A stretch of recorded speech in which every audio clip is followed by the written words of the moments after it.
साथियों नमस्कार। तारीख 26 जनवरी 2000। वैसे यूट्यूब में मुझे कुछ वीडियो बनाने का कोई शौक नहीं था, मगर मुझे कुछ इस तरह से एक्ट कर रही है कि अब बात करनी पड़ेगी। पिछले एक महीने में कई सारी ऐसी चीज़ें हुई है। कुलदीप सिंह सेंगर को जेल, राहुल पर नियम लगना, उसके बाद आपका शंकराचार्य का अपमान, काशी में मंदिर तोड़े जाना, अभी यूजीसी एक्ट,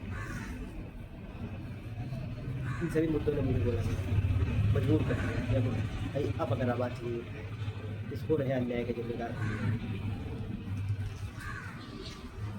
हमें एक चीज़ बताइए, क्यों अपने देश से क्यों प्यार है?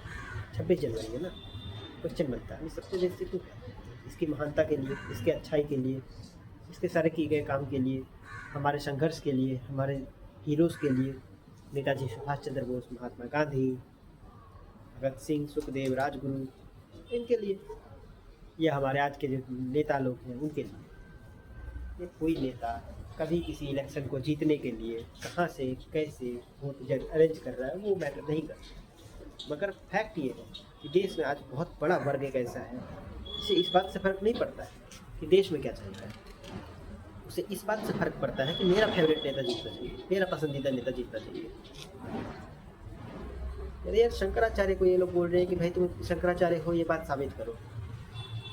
धर्म के प्रधानमंत्री है वो। यहाँ पे सबसे वाहियात चीज़ यही चल रही है कि लोगों को पता ही नहीं है कि उनको किसको क्वेश्चन पूछने हैं, किसको नहीं पूछना। भुवनेश्वर में मैं रह रहा हूँ, कुछ समय पहले यहाँ AQI का हाल ख़राब था। जब मैं क्वेश्चन कर रहा था तो यही कि जनता के लोग मेरे को ताने देते हुए बोलते थे कि तेरे को ज़्यादा ध्रुव राठी बनने का जरूरत नहीं।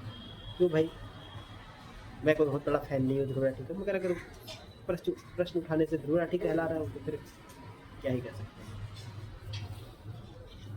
और AQI ट्वीट्स की वजह से अकेला नहीं था, बहुत सारे लोग थे, बहुत सारे लोगों ने किया, बट उनके ट्वीट्स की वजह से अगर AQI कंट्रोल हुआ है, सब कुछ मैनेज हुआ है, तो फिर क्या दिक्कत है? पूछना चाहिए सवाल, काम होता है।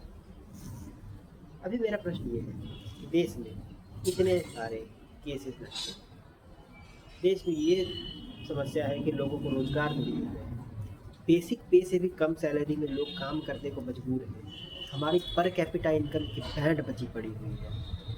हमारे देश के बड़े बड़े नेता जो भारत की अस्मिता की बात करते हैं, हिंदू धर्म को बचाने की बात करते हैं, उनके बेटे, उनके पोते अपने इस देश की नागरिकता छोड़ कर कोई ब्रिटेन की, कोई USA की नागरिकता ले रहा है।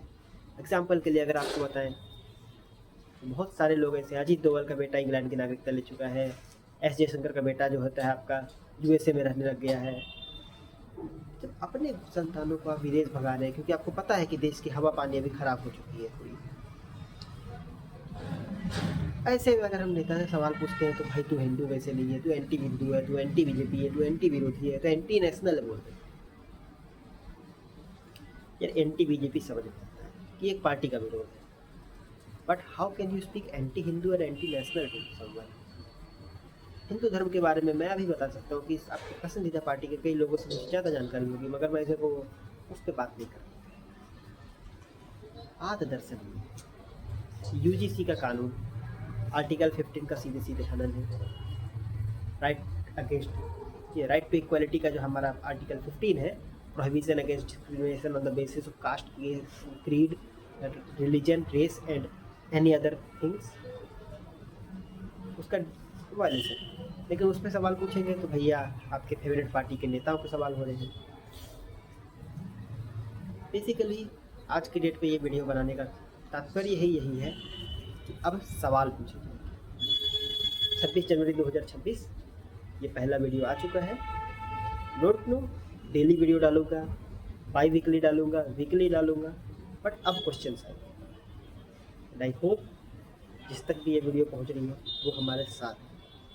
और आज के डेट में मेरा पहला सवाल है, क्या हमें ऐसा हिंदुत्व चाहिए जो मंदिर तोड़कर थीम पार्क्स बनाए? क्या हमें ऐसा हिंदुत्व चाहिए जहाँ शंकराचार्य का अपमान किया जाए?